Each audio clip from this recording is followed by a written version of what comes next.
We'll call to order the Brushy Creek Regional Utility Authority Board of Directors meeting today, Wednesday, April 27, 2022 at 6 p.m. Roll call. President Thompson, Present. Vice President Duffy, Present. Secretary Flores, Here. Director Anderson, Here. Director Kirkland, Here. Director Baker. Here. Thank you. Item 3 is citizen communication. Any citizen wishing to speak during citizen communication regarding an item on or off the agenda may do so after completing the required registration card. All comments must be no more than 3 minutes in length. Any comments regarding items not on the posted agenda may not be discussed or responded to by the BCRUA board per state law. And we have citizen comments from our mayor of Leander, Mayor Delisle. Come on up. Good evening. Thank you, everybody. I am Christine Delisle. I am the mayor of Leander. I wanted to talk tonight about a meeting that was recently held of the mayor, city managers, and operation committee members of BCRUA to discuss concerns with Leander's growth projections and the potential strain on the system. Prior to the meeting, I assure you, I and council had no idea that our partner cities had these concerns and needed more information from us. This meeting prompted a 2-hour update to council at our own council meeting last week, which is viewable on the city's website. It brought everybody up to speed so we're all on the same page about where we're at with both of our water treatment plants, including the BCRUA. It also spurred us to fast track the hiring of a water conservation specialist. We have a standing item on our council agenda for staff to update council and the public on the hiring of this position, so we can assure that this progresses without any unnecessary delays. Council has also asked to review the city manager's plan in response to Ms. Bondi's March 23rd email. This is going to be available to us at our May 5th meeting next week. We are attempting to improve our communications internally and externally, and our operations committee member, Mr. Grimsbow, has offered to hold a bi-weekly update with President Thompson, which will help to ensure that communication is more free-flowing in the future. I'm deeply committed to this partnership, and if you ever feel like Leander is anything other than 100% forthcoming, please do not hesitate to reach out to me personally, and I will do everything in my power to ensure we're being a good partner. Thank you all so much for your patience with us and the advice you provided at the meeting, and a special thank you to the City of Round Rock for having Jessica Woods reach out to us to offer assistance. We appreciate you and look forward to strengthening our partnership and working together for years in the future. Thank you all so much. Thank you, Mayor. We'll move on to item 4, approval of the minutes. 4A, consider approval of the BCRUA meeting minutes from January 26, 2022. Do I have a motion? So moved. Second. All right. We have a motion and a second. All those in favor say aye. Aye. Any opposed? And the motion carries. Item 5, staff reports. 5A, consider an update from General Manager regarding the Phase 2 raw water delivery system construction contract, 36-inch pipeline repair claims, BCRUA water demand projections, and Williamson County ARPA funds. Thank you, Madam President. It's been a few months since we've got together, so I wanted to provide updates on some key activities that BCRUA has ongoing. First and foremost, the Phase 2 deep water intake construction contract, response to our request for proposals have been obtained and reviewed. And so we are not asking for approval today, but I do want to ask our engineer and project manager, Aaron Archer, to come up and summarize the contractor proposal selection process. Thank you, Karen, and good evening. We opened proposals for the Phase 2 raw water delivery system project back on March 22nd. We received a total of 6 proposals. One of those 6 was determined to be non-responsive. So we then moved into evaluation and ranking of those proposals using the selection criteria that included considering the proposer's team structure and their organization, their qualifications and their experience, their project approach, and also their cost proposal. The total proposal prices, all inclusive of a number of different bid items, ranged from a low of $225 million to the upper end of $360 million. Based on evaluation of those 5 proposals and a subsequent interview, the Thale SAK joint venture is the highest ranked proposer. Offering best value is determined by the selection criteria that had been established in the contract bid documents. A recommendation to award letter has been prepared to recommend that BCRUA make that award to Thale SAK joint venture in the amount of approximately $225 million. And so at this point, we've got a number of steps that we're going to work through over the next month, the first of which is we've got to go back to the Water Development Board, which is the funding entity for this project, to get approval for a contingent award of contract. And then we will come back to the BCRUA Board in May at the May 18th meeting, followed by City Council approvals, and then be able to move to a notice of award in early June. And we estimate that the notice to proceed would occur roughly mid-June timeframe. Any questions? Thank you, Aaron. Regarding funding, our funding application to the Texas Water Development Board included $220 million for Phase 2 construction of the deep water intake, including contingency. The highest ranked proposer had a contract rate of $225 million, and that uses all of our contingency. However, we have obtained funding from the Water Development Board for additional items that would be completed later, including the Pernals Electric Co-op's permanent power project and the Phase 1D water treatment plant expansion. So we've been in discussions with the Texas Water Development Board, which, as Aaron mentioned, does need to approve our contract award. And they have agreed that we have adequate funding to award the contract in total. They agreed that we could use the funds that we obtained for the future PEC and Phase 1D project, if needed, on this Phase 2 construction contract, as long as we backfill any funds that we accelerate. Now, also, based on recent contract pricing, we know that these future projects, PEC, Phase 1D, as well as the Phase 2 deep water intake construction phase services, will cost more than what we have budgeted. So staff is developing a cash flow projection for all the projects, and we will work with the operating committee to determine the funding needs, any additional funding that is needed, and how each city will want to finance that.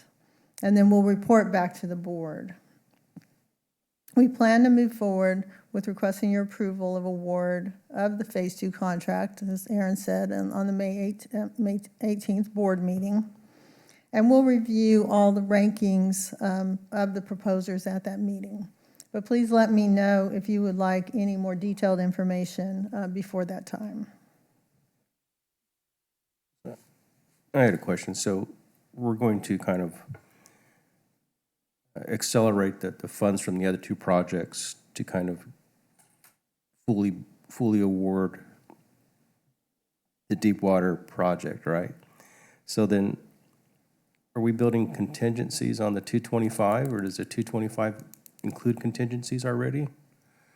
There are no contingencies right now in the 225. We expect we will need contingency, assuming there will be some change orders along the way through the 5-year contract. So we're talking with the finance directors of each city to talk about whether they would make funds available as needed, or do we want to go ahead and bank some contingency fund in advance? So those are some of the conversations we're having. We're still figuring that out.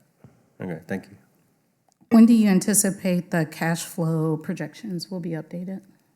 We plan to do that in the next few weeks. Thank you. We don't have an immediate need to make a decision about whether we want to borrow more funds.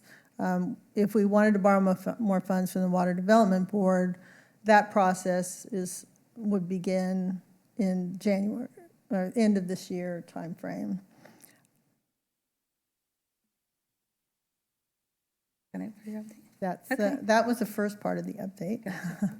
Moving to the, our 36-inch underwater pipeline that we filed claims to the original contractor and engineer regarding the break and the repair of that pipeline. We did send, I don't have a lot of update, but it's been a while since we've talked about it, and we used to talk about it all the time. So we did send the notice of claims to Granite, the construction company, and Jacobs Engineering Company. And both firms subsequently had their lawyers contact us, and they asked for all of the documents that we had, the underwater videos, the original construction related documents that we had. So and our the forensics engineering that we had done. So we provided them all those documents.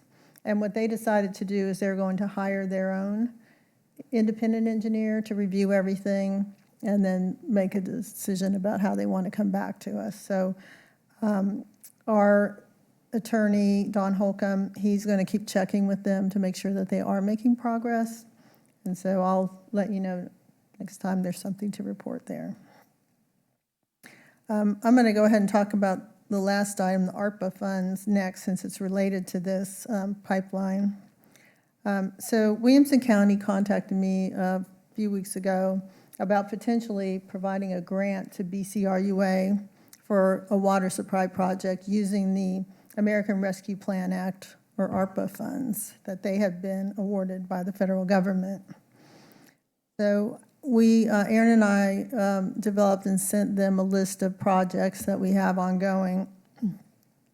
And the county selected the this 36-inch underwater pipeline replacement project as what they thought would be most applicable, done within the time frame that they needed, and other requirements that they have. So when Aaron had reported to you all about the cost of the replacement project, it was about $3 million just for the construction, and that was a preliminary estimate.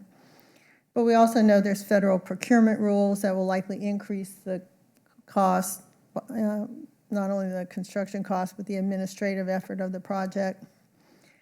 So I told them that I think we would want to receive a grant of $6 million, basically doubled it, and they said they thought that would work. So I've been told that if the county wants to award the project, the grant to us, everything would need to be finalized by the end of May. Of course, we've accelerated our board meeting to May 18th, so I'm expecting that I would bring this to you May 18th for consideration. I don't have a lot of details right now, so we'll be working those out. All of your attorneys and financial directors are fully engaged, and hopefully we can get all this pulled together by the board meeting. Otherwise, I'll have to call a special board meeting for the, hopefully would be $6 million. The last item I wanted to give you an update on is related to the water demand projections that Leander's mayor had mentioned. As we near summertime here, we are more closely monitoring the member cities' water use from the treatment plant. And every week we report the daily and the peak hour water use by each city's diversion point, and compare that to the maximum water availability agreed to in the Master Contract 6th Amendment that you all approved in December. Understanding that these demands vary based on how each city uses their other water sources, and every city does have, alternative water sources or supplemental water sources besides BCRUA. The most recent report states that Leander is using about 60% of its maximum day capacity and about 85% of its peak hour capacity. Cedar Park is using about 12% of its maximum daily and 12% of its peak hour. And Round Rock's using about 19% of its maximum daily and 9% of its peak hour capacity. We also have updated projections that I understand, as the mayor mentioned, that each of your staff are briefing your city council, so I'm not going to go into it unless you have any specific questions. But we also know that right now, BCRUA doesn't have a process in place to address the event of any member city exceeding its capacity. So I plan to ask the operating committee to develop such a process that, when completed, will be brought back to the board for consideration. And that's my update. President Thompson, do you have anything you'd like to add, or? Not tonight, but thank you. Are there any other questions or discussion? Yeah, so Yeah. as far as the peak, that's for this past month? That's the last day we've recorded from the past month, yes. So I just want to understand the 85%, the peak, and it's not even hot yet, so I'm kind of a little concerned by that number, so. Just want to get that out there. That is a high number, and I know that the mayor and Director Grisbo and others have been working on some projects to make sure we stay within the capacity we need to stay within as a city. Part of that is the conservation coordinator that's being hired, and some other things that are in the works that I know we've shared with Karen and with Aaron before. Also, just consider the peak hour capacity is a less concerning number than the max day capacity would be. Right, so I'm looking forward to whatever is going to be Right. implemented and It's only for a shorter amount of getting the time. updates, so. Like if you were 85% of max day, you'd be in more trouble. Am I not thinking about this correctly? You are, another thing to consider too is that our Sandy Creek location has been under maintenance. And so that's part of the reason that Oh, there's yeah. an increase in our usage with BCRUA. Maybe. Yeah. And so I guess the intention with the OC developing the process, it's going to be a twofold, that we're going to receive updates, kind of where the conservation, the implementation of some of these remedies are going to be. We're going to be updated on that. We'll be updated on that, Okay. yeah. Because I think as long as everything's being done, whatever it takes to not negatively impact the other cities,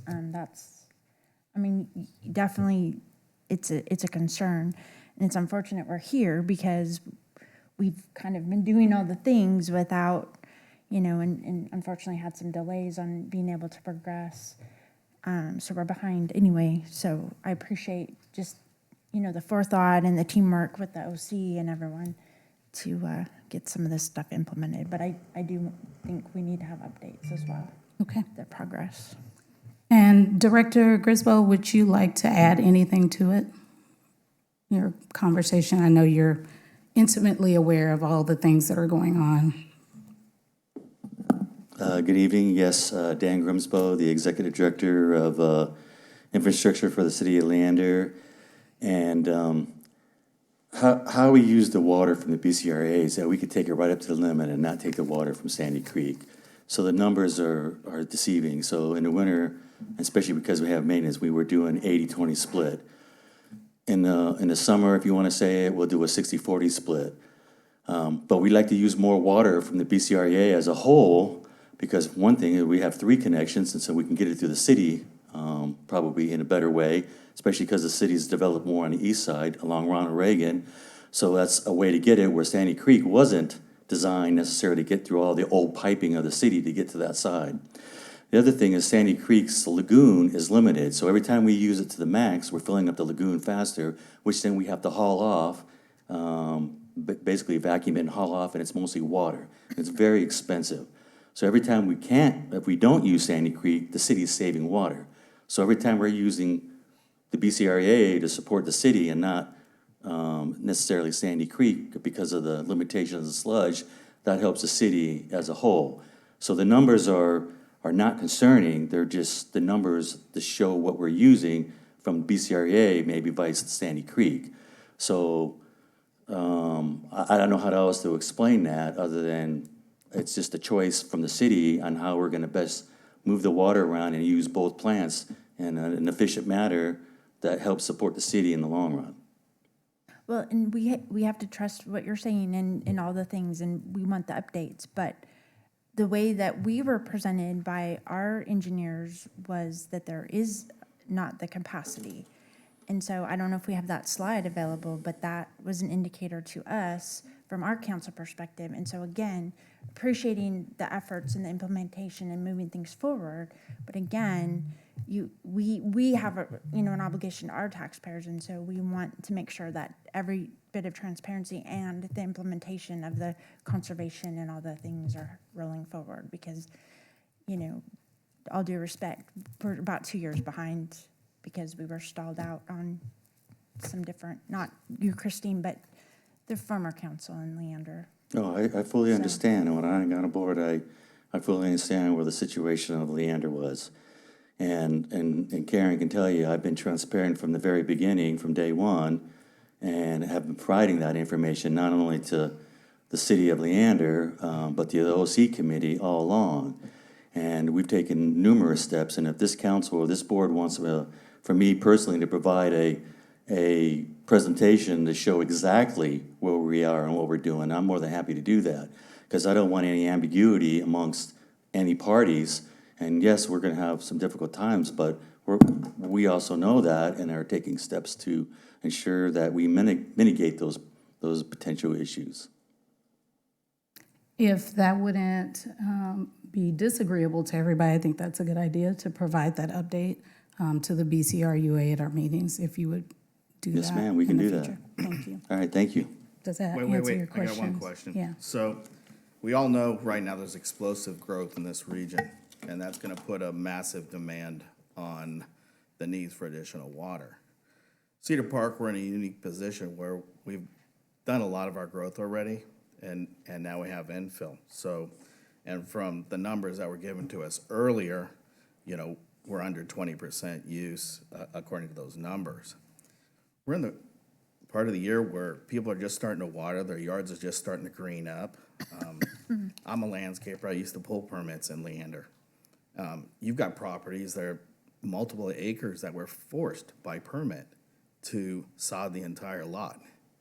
So I'm kind of concerned with how you're going to balance the needs of your existing residents with all these future residents that'll be moving into the area, with all these processes taking a long time to come to fruition.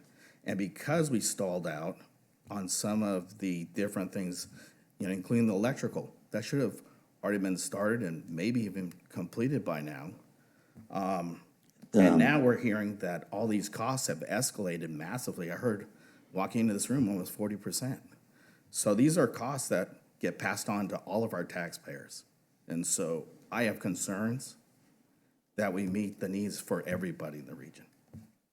Okay, there was I'm not sure there was a question in there, so what was the question? The question is, we all have issues with and concerns about what's being reported. 80%, and we're not even near summer yet. What's today's temperature? 70 degrees? And at 80%, it's 70 degrees. Last week was like 85, 90. We're gonna hit 100, 105, and they're saying it's supposed to be dry this summer. So it's gonna be a long summer. So my concern is, how are you gonna be able to mitigate the need for water with all your existing residents? Because in the past 2 or 3 years, you've had to come to Cedar Park and ask us to help you with water. And each time we started transporting water over to you, and then all of a sudden the boil notice would come up. And so we'd have to stop because we cannot put our water for our residents at any risk. And so my question to you is, and what I want to hear from this board is how we're going to protect all of our water rights. So I'm not going to address that question right now because I think I have to take that back and discuss it not only with the city, but the OC, because some of that I don't know, and I'm not sure that Cedar Park provided Leander water in its strictest sense, because some of the things that I've learned since I got on board was not ever exceeding that contract amount. And 2 summers ago when that was brought up, and it was, for my understanding, a very short duration. But what we have done to help mitigate even that concern is that we've installed 2 24-inch water lines, and one of them is a third connection to the BCRUA. The other one is part of the San Gabriel pump station, which was just completed, which will allow water to be moved from the Ronald Reagan endpoint or intake to the kind of the west side of the city. So that's going to help. The other things that we are doing is we have included tier rates for the city. We have initiated a relook at the irrigation or the landscaping. We've talked about following the comp plan and not converting zoning from commercial to residential and others. There's a phasing plan.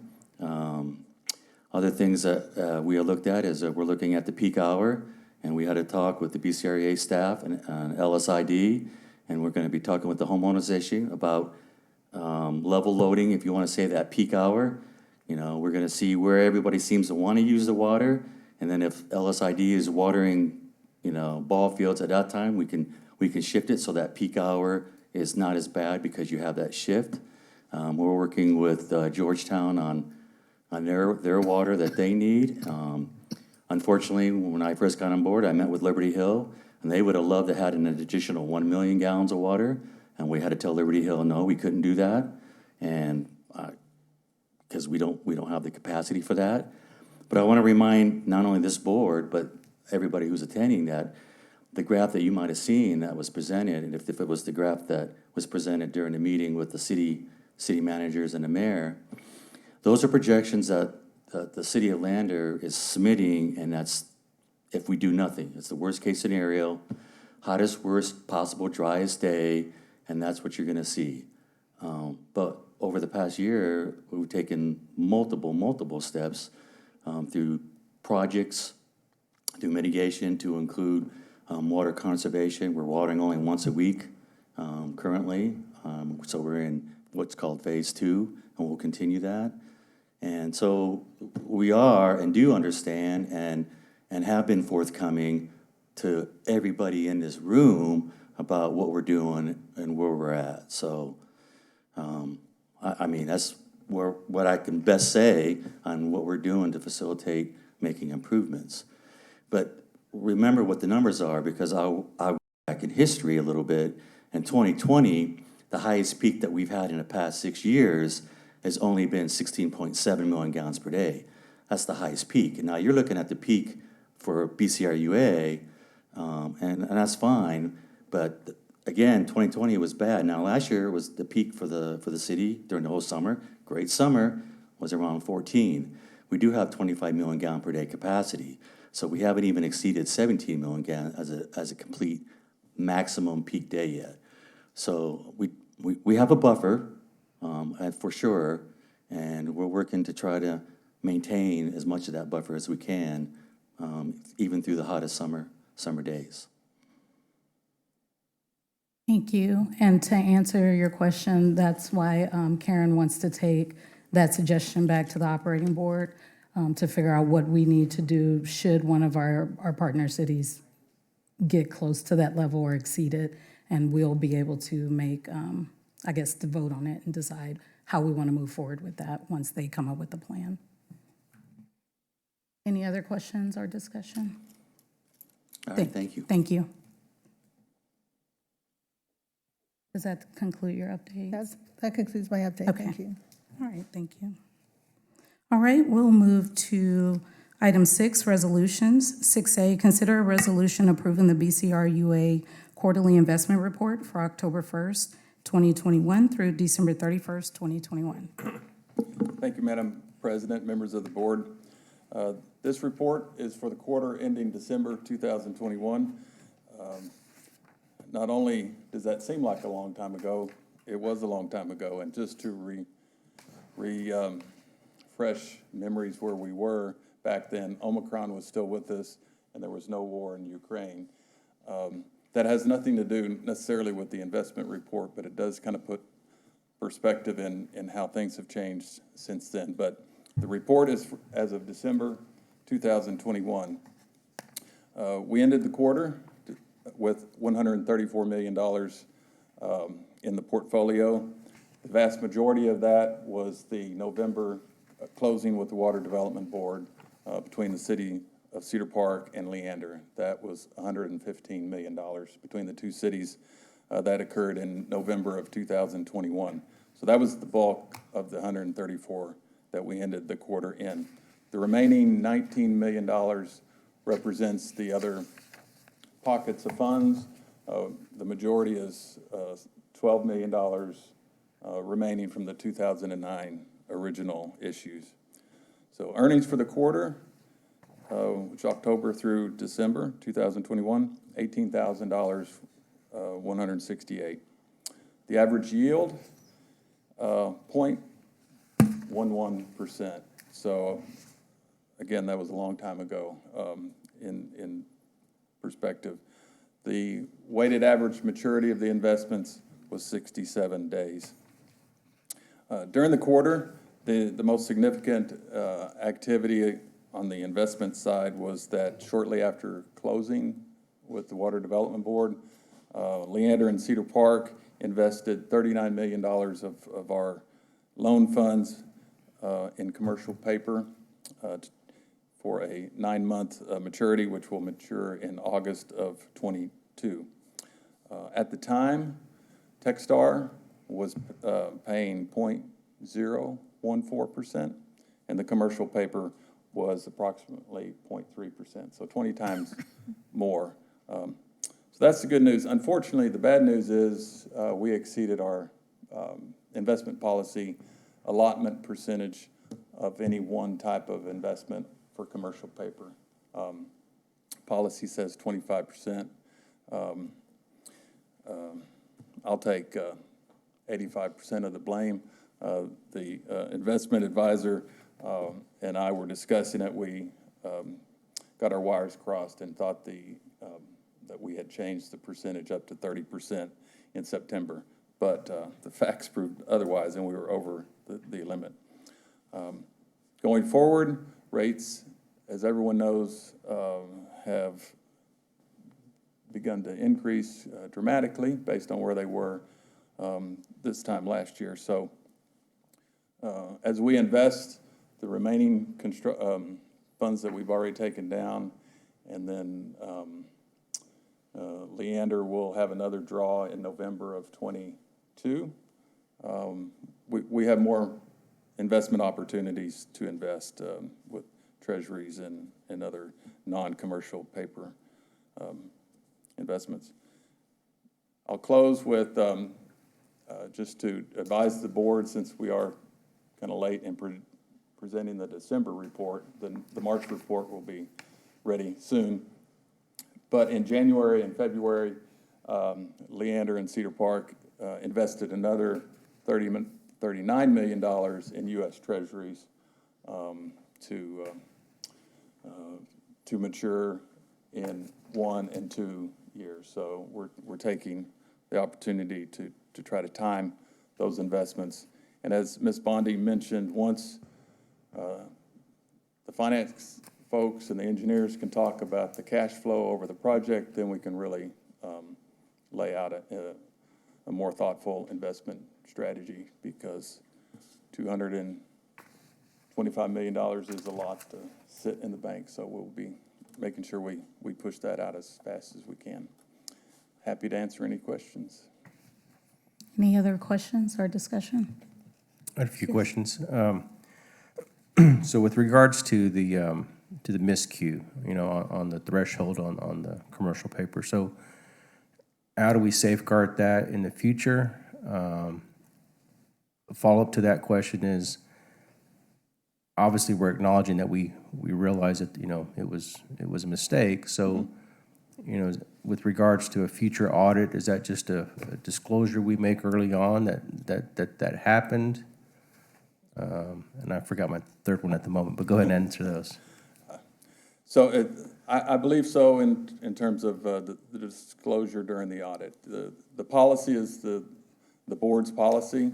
We violated our own rules. We've communicated with the board and we can, in my experience, the auditors do follow up with an entity's investment activity and policies during the year. So when this time comes, when we're auditing in October, November next year, we'll fully disclose that. Safeguards, I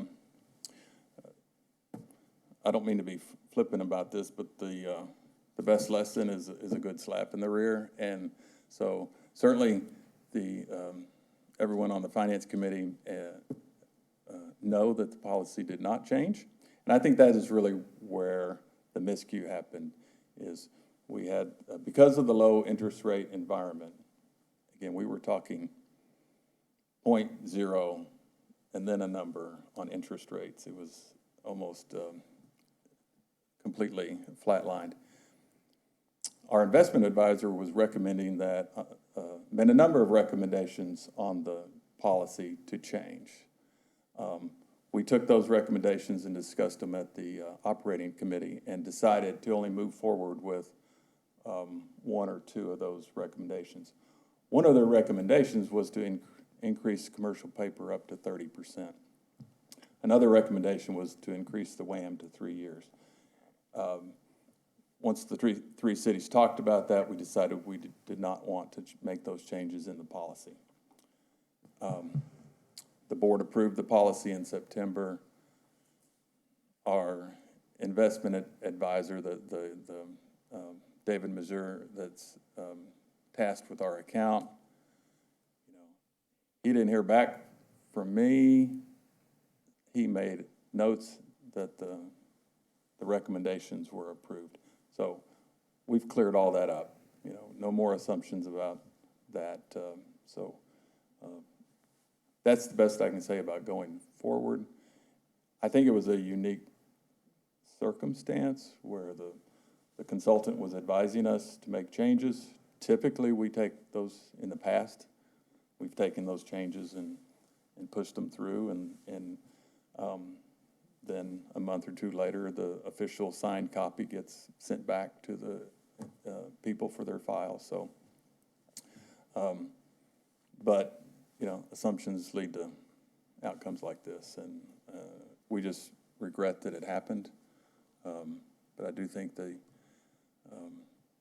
lack of investment options, the large influx of $115 million and not wanting it to sit earning zero at the bank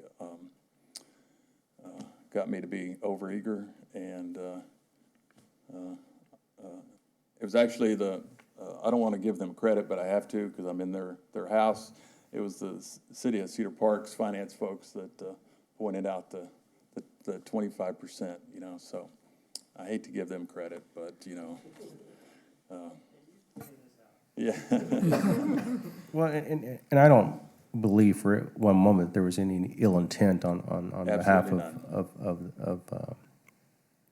investing the funds. I guess I'm just thinking, in the future, how, what can we do, or as a board or as an OC, to put a check and a double check on the process. Yeah, and the only percentage parameter is around commercial paper in our policy. So it's that makes it less complicated. We don't have to look at other types of investments and make sure that they're within their allocations. Commercial paper, since it's not non-government issued, it's private sector debt, it's got a different risk factor, and so it's not uncommon to put some boundaries around that. I did have a long conversation with David, our investment advisor with Patterson, after it happened, and mirroring some of your questions, and, you know, he does have each city's kind of checklists of what's allowed when he's making recommendations. They don't invest our funds. They tee it up, we have to approve it, and then it goes. So he does have each of their clients' parameters. The mistake that he made was he updated his, assuming that the policy that they submitted was approved in September. So that was the mistake he made.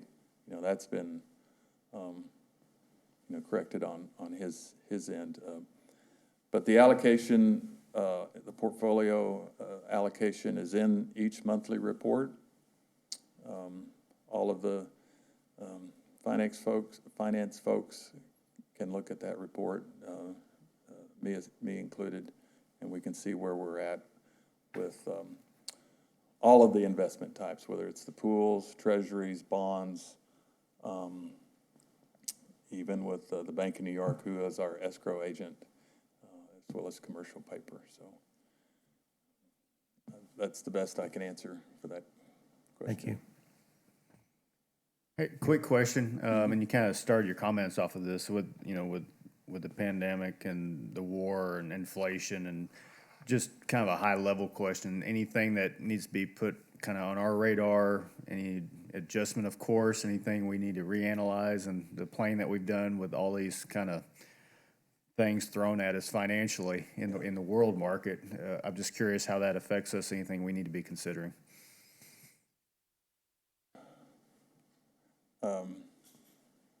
Obviously, I don't have an answer for that. I do think that when we have the opportunity to sit down with the engineers to look at the contractor's schedule of work and how they anticipate the spend, we will be looking at what investment opportunities we have, whether it's 1 year, 2 years out, and what those rates are. When I looked at the curve, and the yield curve, it shoots up between 0 to 2% in the short term, which works for us because this project is, it's not a 10 to 20 year horizon. So once you get past 5-7 years, that yield kind of flattens. So I don't know if we'll be missing out yield-wise if we stay with the 2-year maturity. Last year when rates were flat, that's why the investment advisor was saying, go out 3 years because you can pick up some more yield the further out you go. I think things have changed a little bit since then, where it's really steep in the shorter period, which we like, because that's where we need to invest our money. It's got to be there when the contractor has to be paid, so we can't go out too long. Thank you. All right, any other questions? All right, Thank you. thank you. This is action item 6A. Do we have a motion? So moved. Second. All right, all those in favor? Aye. Any opposed? All right, the motion carries. Item 6B is consider a resolution authorizing the president to execute supplemental agreement number 1 with Whitaker Lane Contracting LLC for the Brushy Creek Regional Utility Authority Agreement for BCRUA Phase 2 Raw Water Delivery System Tree Clearing Services. Thank you, Madam President. In order to get some of our land cleared where the Phase 2 deep water intake construction was going to occur, we needed to get a contractor to clear some trees from those sites prior to the endangered species nesting season. So we had hired a contractor to Whitaker Lane to provide these tree clearing services. And I approved the contract. It was under $50,000. But there was one small site that we were unable to obtain this permit from Travis County until the last 2 days before nesting season. So this contractor had to demobilize, move its resources around, and then bring them back to get those, that last site cleared right when we were needing in the last couple days. So he asked us for a charge for a second mobilization for $4,000, and that puts it over the $50,000 limit that requires board approval. So I'd be happy to answer your questions and request your approval of this resolution. Anybody have any additional questions? No? Okay. I make a motion to approve this item. Second. All right, all those in favor say aye. Aye. All right, the motion carries. We are to our closing comments for tonight. Vice President Duffy? Thank you to everyone for all the meetings, everything, and, to our citizens, especially the citizens of Leander. I know it's kind of a tedious and maybe a little, unsure time, but I appreciate just the leaders of your city just coming together to try to, make it work for y'all, but also for all of us since we're in this together, so. Thank you. All right, Secretary Flores. Good night. Citizen Director Anderson. I just want to echo too that I appreciate all that the Leander staff is doing in trying to answer these questions and plan for the future. Thank you. Citizen Director Kirkland. Thank you for attending. And Citizen Director Baker. Good night, thank you. All right. And my comments are Leander is growing at a rapid rate, unprecedented growth. And I'm just thankful for our staff working to try to make sure we stay in line and do what we need to do to make sure our residents have water, but that we support our partner cities as well. We want to be a good partner, and that's the goal. So we want to communicate clearly. We want to make sure we follow everything that we are supposed to, and that we come to y'all in clarity and honesty. So thank you for your support. Appreciate it. All right, good night.